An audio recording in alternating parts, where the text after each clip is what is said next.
Kan nama saya Irfan Sidik Permana. Jadi di sini saya akan menjelaskan mengenai dataset dan kesimpulan. Jadi untuk datasetnya sendiri, kami menggunakan dataset Natural Earth yang dimana kami memilih ada 7 objek geografis, yaitu ada countries, boundary lines, states, provinces, populated places, airports, ports, dan urban area. Dengan detail masing-masing file, shape filenya sendiri yaitu seperti ini. Dan untuk skemanya sendiri, kami menggunakan skema seperti ini. Jadi sebenarnya awalnya itu file shape filenya itu memiliki data yang banyak, terutama jumlah kolomnya itu banyak, ada puluhan hingga ratusan kolom untuk tiap tabel. Nah, dengan harapan kami waktu itu agar skemanya lebih simpel dan juga agar dengan mengurangi kolom, harapannya performanya bisa lebih bagus. Maka kami memutuskan untuk membuat materialized view untuk tiap tabel di atas dengan jumlah kolom yang dikurangi jadi jauh lebih kecil. Itu tujuannya prosedurnya seperti ini. Jadi menggunakan materialized view bukan view biasa dengan harapan performanya lebih bagus.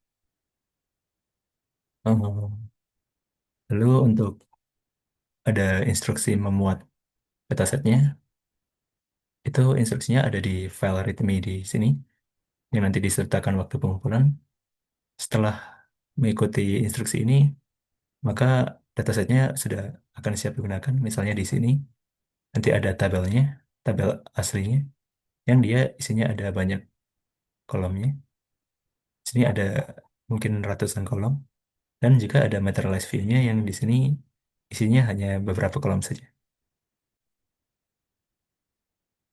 Kenalkan, nama saya Kariki Sunika, NIM 1352051 akan menjelaskan mengenai bagian saya, yaitu eksplorasi dari PostGIS. Nah, PostGIS ini mendukung beberapa tipe data spasial, yaitu ada tipe data dari yang geometrik dan geografi. Geometrik yang menggunakan sistem koordinat planar yang flat surface, kemudian kalau misalnya geografi menggunakan sistem koordinat geodetik seperti bumi. Nah, geometri sendiri itu memiliki beberapa subtipe data. Subtipe yaitu ada yang atomik seperti point, line string, linearin, dan polygon. Dan kemudian ada tipe collection seperti multi-point, multi-line string, multi-polygon, dan geometry collection. Nah, geometri sendiri dia mendukung beberapa data selama 4 dimensi, yaitu X, Y yang menunjukkan lokasinya, Z yang menunjukkan kedalaman, dan M yang menunjukkan satu value. Dan kalau misalnya satu objek memiliki subu Z atau M, maka dia menjadi objek 3 dimensi. Kalau memiliki dua-duanya, maka dia objek 4 dimensi. Nah, selain yang 2 dimensi, di flat surface dia juga geometri juga mendukung untuk yang representasi data di 3 dimensi, seperti polyhedral surface, triangle, dan plane. Dan juga geometri sendiri juga mendukung untuk tipe-tipe data spasial yang berbentuk kurva, yaitu seperti circular string, compound curve, curve polygon, multi-curve, dan multi-surface. Nah, ada juga kategori geografi yang menggunakan eh, koordinat geografis, yaitu longitude dan latitude dan derajat. Nah, ini walaupun dia lebih mendekati keadaan sebenarnya, yaitu di bumi yang di mana bumi menggunakan sistem koordinat yang polar, menggunakan longitude dan latitude, tapi karena perhitungan kompleks, maka dia hanya mensupport tipe data yang atomik. Walaupun sudah ditemukan cara untuk mengkonversi dari geografi, konversi ke geometri, baru konversi lagi ke geografi. Nah, untuk standarnya beberapa standar yang diikuti oleh PostGIS, yaitu standar implementasinya, yaitu ada dua, ada SFA yang menjadi standar untuk merepresentasikan tipe data yang geometri dasar, dan SQLMM yang mendukung tipe data geometri yang berbentuk kurva, geometri 3 dimensi dan 4 dimensi, dan tipe data geografi. Nah, ada juga format standar untuk pertukaran dan penyimpanan data, yaitu ada WKT, formatnya yang menggunakan basis teks, kemudian ada dibaca, kemudian ada WKB yang binary, kemudian ada extendednya. versinya yang menyertakan SRID, Spatial Reference System Identifier. Nah, ini tuh yang dipakai juga oleh POSCIS untuk mengelola sistem referensi spasial atau proyeksi peta yang krusial untuk memastikan operasi spasial dilakukan pada koordinat yang benar. Oke, saya lanjutkan ke teman saya.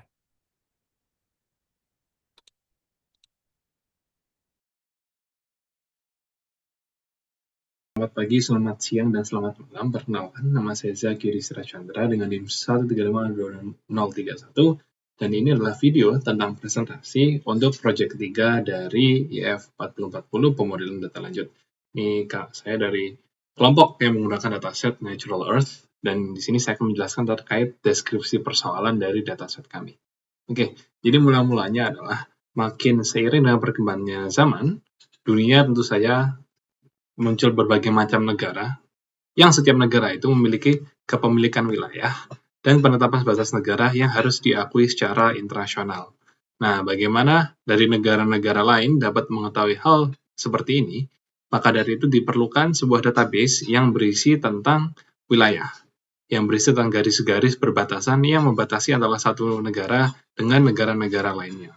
Dan tentu saja memberikan data terkait airport atau pelabuhan agar antar negara bisa mengetahui atau seseorang bisa mengetahui moda transportasi apa yang bisa digunakan ketika untuk berpergian ke negara tersebut.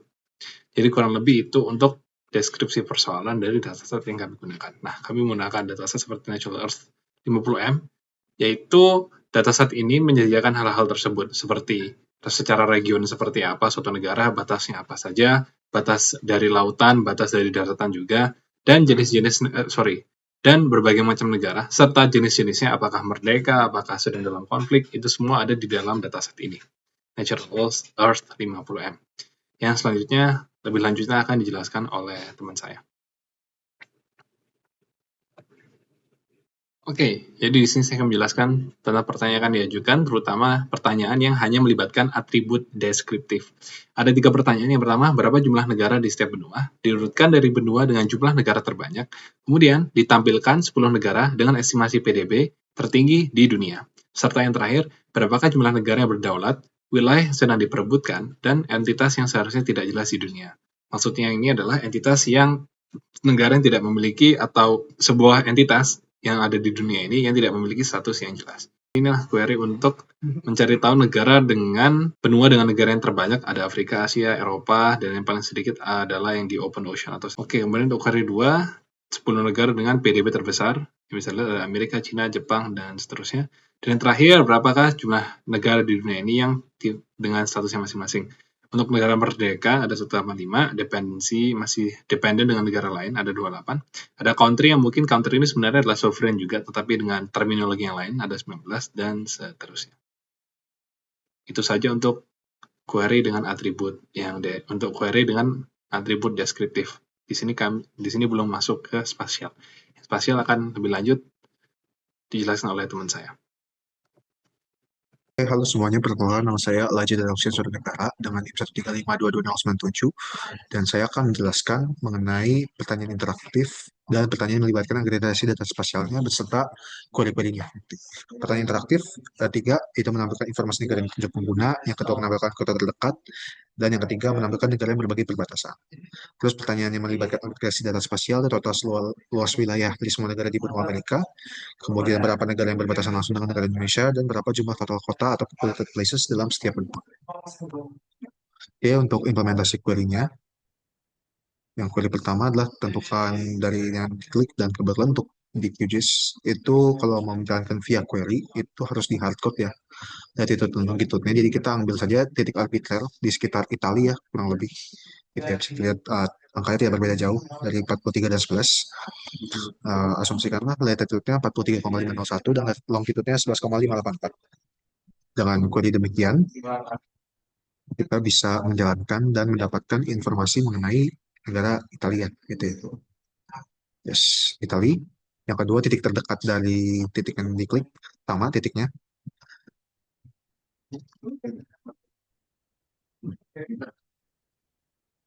Yes, kita akan dapat Florence. Dan yang ketiga, itu kita akan menggunakan titik yang sama juga. Yes, kita dapat Switzerland sampai France ya. Dan kita juga bisa load as new layer dan load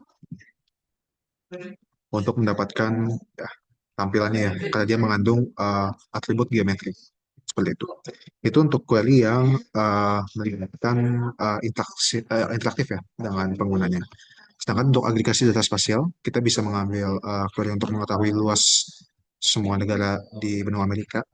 Kebetulan kalau di saya, terus menambahkan ini ya, di seeding saya, terus menambahkan skemanya. Ya, kita mendapat kurang lebih 41.862.250 square kilometers. Kemudian negara yang berbatasan langsung dengan Indonesia. Lagi-lagi ini perlu diketahui ya, ini itu hanya batas darat saja yang dihitung um, oleh si query-nya seperti itu ya. Oke, kita bisa lihat. Ya, ada tiga ya. Jadi Malaysia, kita bisa lihat di sini untuk daerah yang langsung berbatasan darat dengan Indonesia.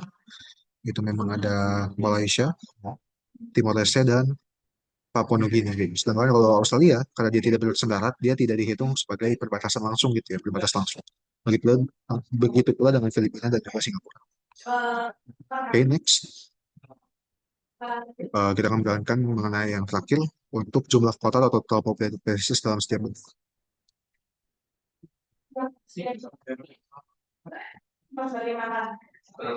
Dan ini muncul semua ya, total kotanya. Dan demikianlah demonstrasi untuk query agregasi dan juga interaktif. Dan for your information juga, ini dijalankan di QGIS juga ya. Dan backend-nya itu baru menyambung dengan si kemudian disambungkan dengan si PostGIS ya, yang di secara lokal di laptop saya seperti itu. Demikianlah yang bisa saya demokan untuk kemudian masalah tadi ya, query agregasi dan interaktif. Terima kasih banyak. Untuk kesimpulannya, kami ada 4 poin untuk lesson learn-nya. Itu pertama dengan menggunakan materialized view, kita mengurangi jumlah kolom dengan harapan meningkatkan performa query. Lalu ada perbedaan antara tipe data geometri dan geografi. Jadi geometri untuk data spasial yang bentuknya planar. Jadi buminya dimodelkan dengan planar. Dan tipe data geometri digunakan untuk ruang spasial yang dia itu eliptik. Sehingga di sini penting untuk memahami perbedaan antara geometri dan geografi karena misalnya kalau misalnya kita menghitung jarak, maka lebih baik menggunakan ruang yang eliptik karena bumi memang sebenarnya tidak datar melainkan melengkung sehingga perhitungan jarak dengan tipe data geografi bakal lebih akurat. Lalu ada penerapan indeks spasial untuk meningkatkan performa query spasial dan yang terakhir ada beberapa operasi spasial mungkin cenderung lebih lama. Misalnya di sini karena ada satu query tadi yang itu jauh lebih lama dari query yang lain. Di sini karena dia menggunakan std within, menggunakan dan juga typecasting geografi, maka dia akan lebih lama karena mungkin memang operasi std within ini cenderung lebih mahal karena dia harus menghitung jarak dari titik ke tiap garis yang kompleks dengan menghitung setiap segmen yang mungkin untuk menghitung jarak yang terdekat. Mungkin sekian dari saya. Terima kasih.